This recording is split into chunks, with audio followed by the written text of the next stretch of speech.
Right, busy video today guys. I'm going to be showing you how to bake a sourdough loaf with a lower hydration, and that's specifically to help you guys out there who have been struggling with a sticky dough. This really helps during the shaping process. I'm going to show you how you can take that dough and how you can prove it even if you don't have a basket or a banneton. Now I'd also like to say a huge thank you to Jim from Challenger Breadware. He kindly sent me over one of their baking pans, so we'll be giving that a whirl today in the video as well. Now as ever, all of the details for the recipe, for the pan, for everything will be in the video description. My name's Philip, let's get baking. So I'd just like to have a quick chat really about hydration first of all. Now after the release of my sourdough video, I had lots of questions in the comments from people saying, look, my dough does not look the same as yours. And that's for one really good reason. Not all flour is created equal, which means different flours will absorb water at different rates. So the key is to have some confidence, and if your dough's a bit sticky when you do it the first time, just make some notes and reduce the water content a little bit next time, or vice versa if you find that your dough's a bit dry. Okay, so in my bowl I've got 225 grams of water, and to that I'm adding 12 grams of a good quality sea salt. I'm going to give it a quick mix with a spoon just to dissolve that salt. Now I'm going to add 130 grams of my starter, which has been well fed probably about 8 hours ago, and it's nice and active. So onto the flour. Now from a reference point of view, I'll tell you that my flour's actually got a protein content of 13.2%, so it's a really nice strong flour.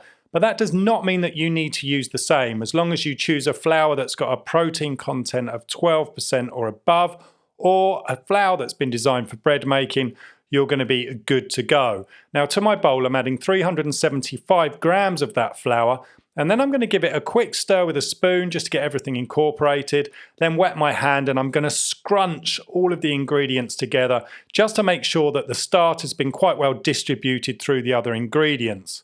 We're then going to cover it and we're going to leave it out at room temperature for around 20 to 30 minutes. Don't stress over the time. This is just enough time to give that flour a chance to be hydrated by the water. So after this is rested, we can get it out onto our bench. Now we don't need any bench flour at all. We're just going to work this over with the heel of our hand, and really that's just to double check that all of that starter has been well distributed through the dough and to make sure we haven't got any dry spots. Now you can see here it's just a really nice dough to work with. It's not too sticky, so it's perfect if you don't like sticky doughs or you're a bit of a beginner. Then we can just form it into a ball and get it back into our bowl and cover it. Now this is going to sit out at room temperature to bulk ferment. Now your times are going to be dependent on your temperatures, but my kitchen is 16 degrees Celsius or 60 degrees Fahrenheit. And this is going to sit out quite happily for about 8 hours overnight, and it's going to be ready for me to shape and bake in the morning. So this dough's been proving for 8 hours in this container. Now I've got double the quantity here, and that's because I'm going to do 2 loaves. One I'm going to show you how to prove it in a normal basket or a banneton, and the other one we're just going to prove with a normal bowl and a cloth. So the first thing I need to do is get this turned out, weigh it and divide it down into 2. Right, so unless you've doubled the recipe, you're just going to have one piece of dough. Now I'm going to take one side of the dough, fold it over, then take the other side of the dough, fold that over, and then roll it over onto itself. So we've got kind of a rough ball. I'll repeat that with the other piece. And then these are just going to sit out on the worktop at room temperature just to relax. Again, don't get too caught up with time, but it's going to be around 10 to 15 minutes.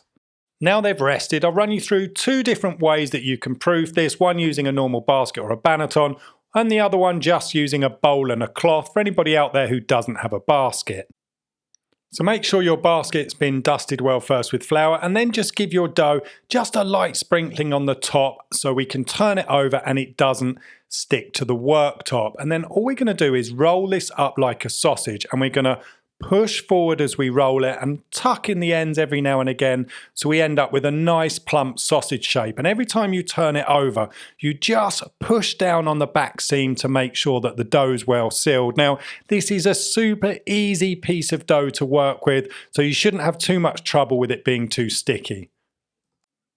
Right, so when you've rolled this all the way to the end, give that seam one last push down, give the top of the dough a light dusting of flour, flip it over and then gently place it in the basket, and we're going to cover this with a plastic bag, and it's going to prove for about 1 hour. Now, if you don't have a basket or a banneton, don't stress, you can just use an ordinary bowl. Find yourself a clean kitchen towel, pop it in there, and then give that a liberal dusting with flour just to make sure the dough doesn't stick to it. The second piece of dough needs to be formed into a ball shape to fit into our bowl, so I just like to fold the dough over onto itself, flip it over, and then gently rotate it, pushing my fingers underneath to create some tension on the top, but also to seal the dough underneath. Or you can flip it over and just pinch that closed with your fingers. This can have a good dusting of flour and then gently be placed in our bowl. This is also going to be covered with a plastic bag, and it's going to sit out at room temperature again for about an hour, but we'll obviously check that before baking. Okay, so as you can see, the dough is ready. It's nicely proved. When I gently push it with my finger, I can feel a little bit of resistance and it feels nice and gassy. Now, I think one of the most important things to mention here is don't overprove your sourdough in the basket. We want to get nice oven spring, and if you overprove it, we just won't achieve that. Now, today I'm going to be baking this in the Challenger bread pan, and that's been preheated in my oven for 1 hour at 220 degrees Celsius. Lightly dust the top of the dough so that when we gently turn it out onto our peel or onto our parchment paper, it doesn't stick. And then using a really sharp knife or a razor blade, we just want to score this bread so it opens up nicely in the oven. Right, using your peel or the parchment paper, gently transfer your dough to the pan. I'm going to add 1 ice cube, then I'm going to cover it up with the lid, and I'm going to pop it back in the oven at 220 degrees Celsius. That's going to bake covered for the first 20 minutes. Now, a huge positive for me about using this cast iron baking pan over a traditional Dutch oven is that if you've got shelves that roll in and out, you can actually load the dough straight into the oven, pop the lid on, and then just push the shelf back into the oven.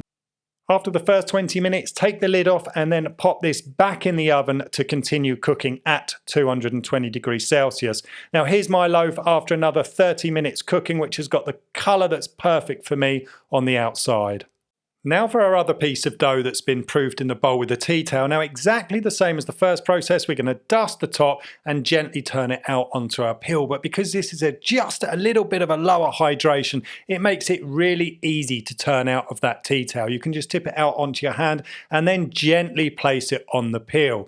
We're going to give that a score again with the blade, and then we're going to pop it into our baking pan. In goes an ice cube again, pop the lid on, 20 minutes for the first part of the bake. Take the lid off and then finish for another 25 to 30 minutes depending on the colour that you're trying to achieve. Give me something good. I get wasted on the thought of you. Head is spinning, I can't move. So there you have the lower hydration sourdough. Now, as I said at the beginning, I think it's going to help the people out there who are finding that dough a bit sticky to deal with. This is really going to help you, and if it is you, please try the recipe, please, please, please, and let me know your feedback. I really do think it's going to help. Now, I absolutely loved baking in the Challenger pan. I've been messing around with this now for about a week. We've had way more sourdough in my house than we could possibly eat. It's been sourdough this, sourdough that, so thanks Jim for sending that through. And if you're interested, there'll be details about the pan in the description box. But for now, I'd just like to say a huge thank you for watching. I'll see you again very soon. Stay tuned.